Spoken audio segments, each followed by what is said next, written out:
Dr. Donald Wallenfang, secular Discalced Carmelite and professor of theology and philosophy at Sacred Heart Major Seminary in Detroit.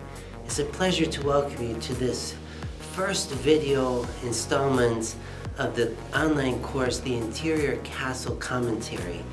In this first video, I'm going to present an introduction, a general introduction to the spiritual classic of Saint Teresa of Ávila called The Interior Castle.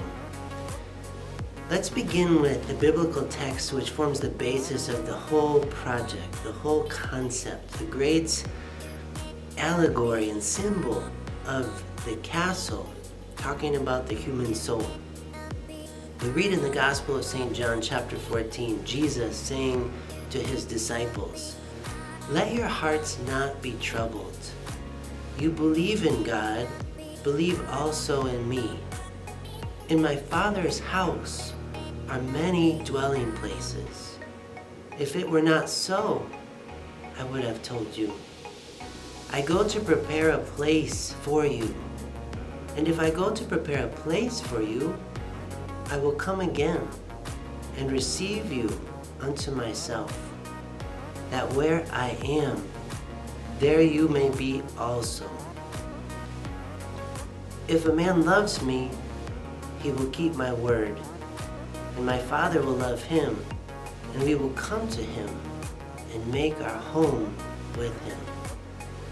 So these two passages from the Gospel of St. John chapter 14, verses 1 through 3, and then verse 23, really inspire Saint Teresa to develop this work called The Interior Castle.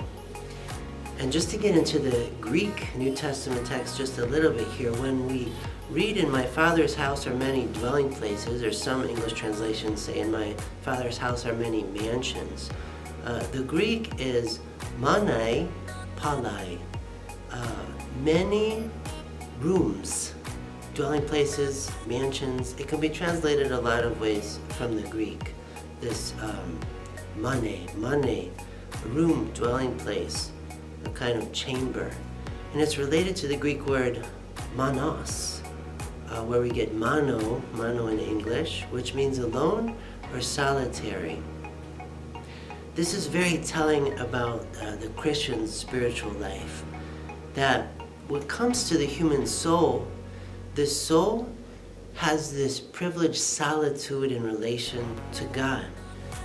So this is an amazing journey, to journey with Saint Teresa of Ávila, also called Saint Teresa of Jesus, toward the most interior recesses of the soul.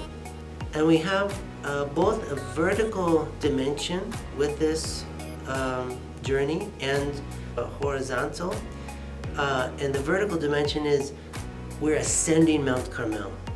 We're ascending this spiritual life toward union with God.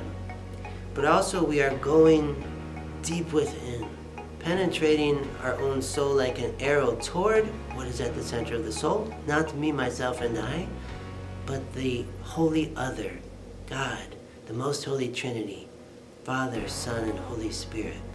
That's who I will find at the center of my being. I look forward with great anticipation of sharing this spiritual wealth with you.